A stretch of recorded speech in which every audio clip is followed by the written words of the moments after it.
empty barrel here. I'm about to start my first brew day with the Grainfather G40, brand new piece of equipment. Never brewed on Grainfather before, never brewed on this new G40. So we're gonna get it going. Today I'm brewing a hazy IPA. Let's go.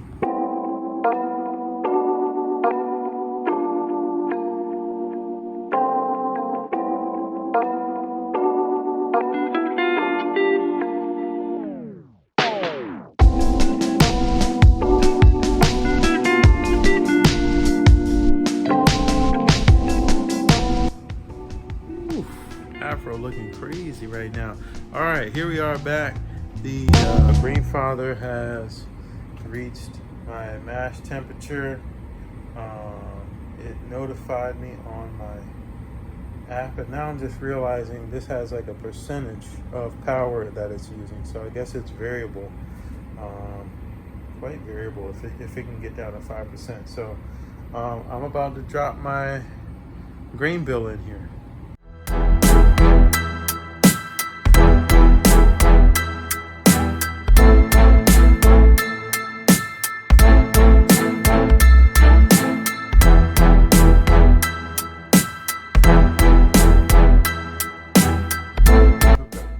Turn on the pump for my recirculating mash.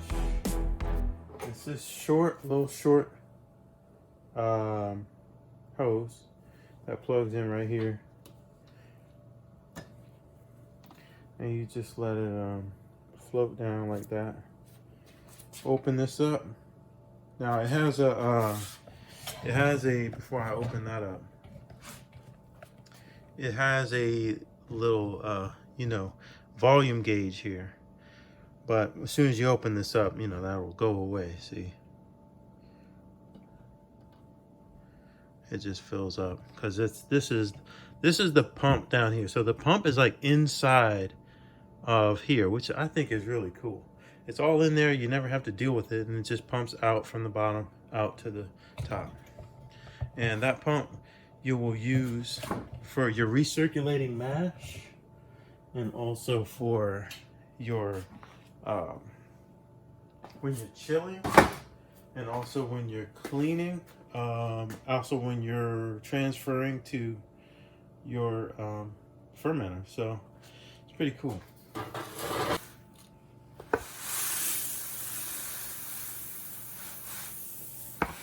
Oh, I never turned the pump on. Here we go. It hit the pump.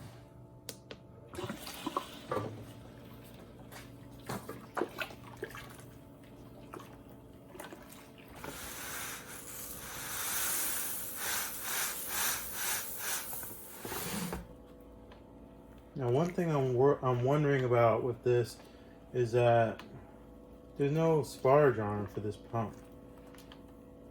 I certainly, out of the box, unless I'm misunderstanding something, there's no sparge arm straight out of the box.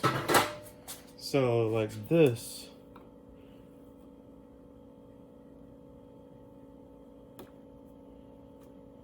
you can just set on top. But I wonder if it's if there's any kind of channeling issue here. I'm sure that it's gonna be much better than what I was doing. So I'm just gonna let me actually put this down to 150. Let's do 152. This is just so nice. I can set the mash temperature and know it's gonna stay on that the whole time. Whereas, with my traditional setup, this stuff over here, I'm just guessing my strike water. Not guessing, but I heat my strike water up to what is gonna hit my mash temperature, and then I just hope that it stays there. This is a lot nicer. I can just tell it exactly what temperature I want. It's going to recirculate and it's going to stay right at that. So this will be nice to like really experiment with mash temperature a little bit, because I mostly just do 150 because 150 or like 152 because it's easier to do that on this other, you know, to do that on my setup. But with this, I can really like dial it in and say and do whatever temp I actually want. So, all right, the mash is going, and we will check back in an hour. All right, what's up, everybody? I'm back. Mash is about done here. You might see over here on the side, I have my Digiboil here. This is what I used to use for my boil kettle. I have that heating up some sparge water. I know that most of the times in Grainfather, you just do brew in the bag style. You just pull the thing out, but whatever. I'm going to run this sparge water a little bit too. Yeah, this is about done. Let's take a look inside here. Here's the mash. I have been stirring it a little bit because, like I said, I was a little worried about channeling, but the last time I reached in there, it was really like compact at the bottom, which I think that's what you actually want. This is all new to me because I've never had anything besides I've never had any kind of pump or a sparge setup. So I don't really know what's supposed to happen, but I think that is probably what you want to happen, is compact down there in the bottom. And, you know, that's how it will clear your wort, I guess. Not sure about that at the moment. So anyway, I'm about to lift the grain basket out in just a minute.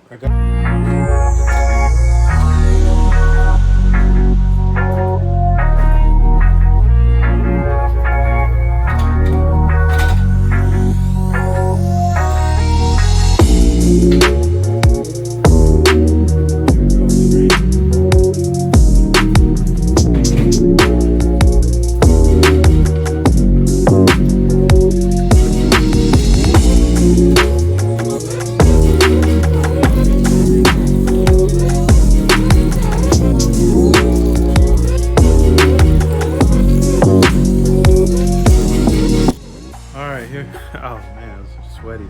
Here's a little update. Here, let me get a good background here. Here's a little update. Here, look, it's about to boil, yo. I put this lid on just to let it heat up, but it's boiling now. So I don't know if I should take this off. I think probably the answer is yes, but I'm so used to my low 115 volt Digiboil. Look, it's beeping. Shut up. Cool thing about this is that if you sync your app, your Grainfather app, it'll tell you. It'll notify you on the app. So if you go in the house, you're heating up some water or whatever, you go in the house, it will, you know, let you know when it's time to roll. But anyway, this is a hazy IPA. So we're only going to be doing 5 minute, 0 minute, and 5 minute and 0 minute additions, and then we'll do a double dry hop. This is a sativa, I believe is what it's called. Sativa hops from BSG Hops. This is like a proprietary blend that they have. I think they changed the name to Sativa with an S. Let me see if I can find the bag. Yeah, when I got these, they were called Sativa, but you go on the website. Yeah, when I got these were called Sativa with a C. If you go on the BSG website, that's nowhere to be found, and it's now spelled with an S. So, but strong impression of stone fruit, floral, resinous pine flavors and aroma. They say whenever I see pine, I think West Coast IPA, but they said this is good for the you know, hazy IPA too. So we'll see.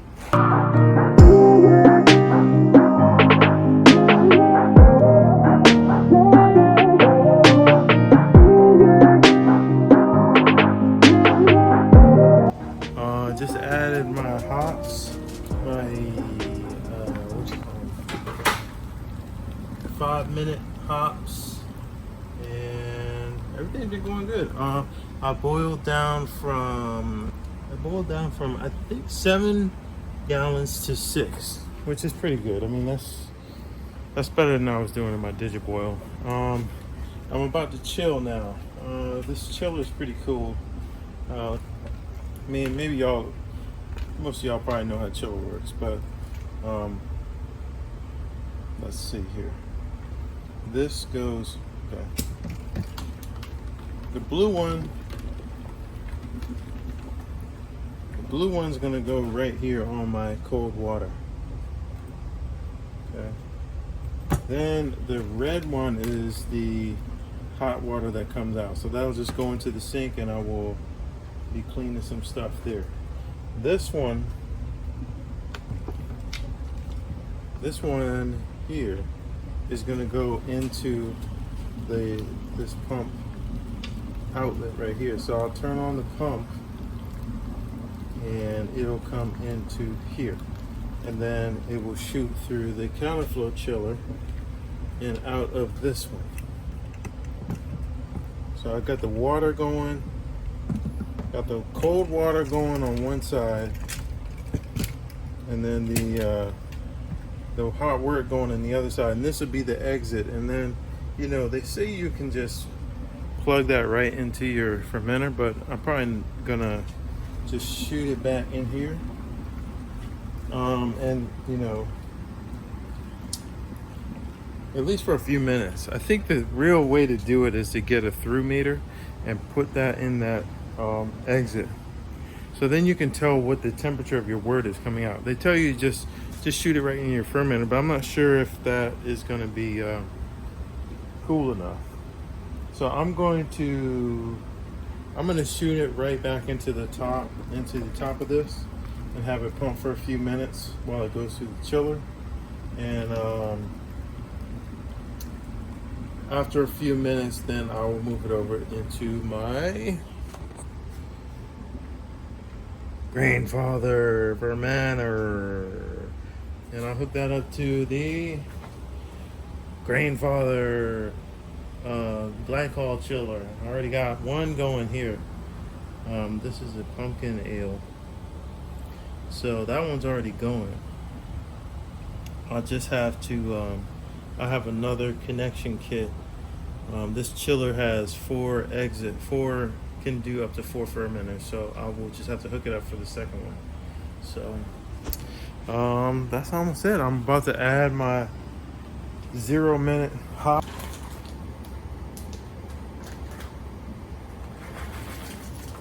All right, we're chilling.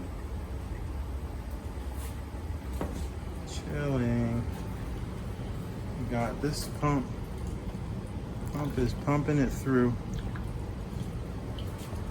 and then the cold water is coming into there and the hot water is exiting out there, and you can see already it's coming down pretty fast.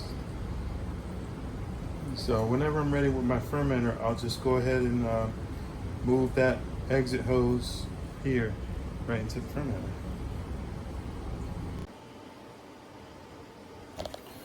All right, yo, I'm still chilling. It's been about, I don't even know, 15 minutes. It's still going. It's at about 125. I'm not sure how much longer to go. Probably, you know, this is something I need to feel out on my new system, but I think I'm gonna go ahead and just transfer it here to my fermenter. So, and I can get the rest of the way down in the glycol chiller before I pitch my yeast.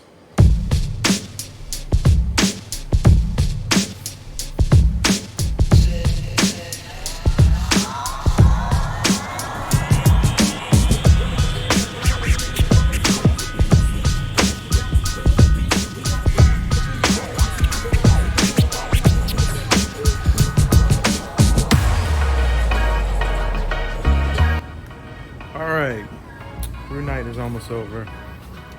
Just cleaning now. I'm not really, I should Google what's the best way to clean this, but I just been, yeah, I'm normally, for my stuff, even my 10-gallon, 15-gallon pot, I just lift everything. So I know some, you know, as you get bigger, you're supposed to clean in place. So I'm trying to see how that will work out. But I was just scrubbing in here and then rinsing and then pumping it through out and through the chiller too, and clean that so I can clean that too. So I'm not sure if that's the best way. This is still my first brew day, and I got everything over here. Let me turn this around. I got the beer over here into the fermenter. It's at 90 degrees now, and I'm gonna chill it down to 70, so maybe like 75. I just hooked up this Grainfather conical just tonight, first time hooking this one up. The other one's been going for a couple batches, but this one, just hooked it up. Really easy setup.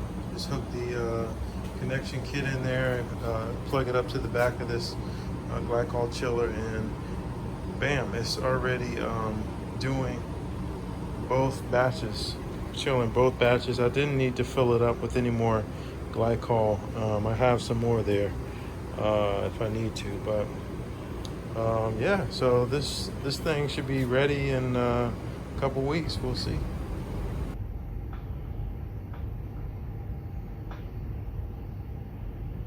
All right, so here we go. Here's our hazy IPA, just put on draft, that was brewed in the Grainfather G40.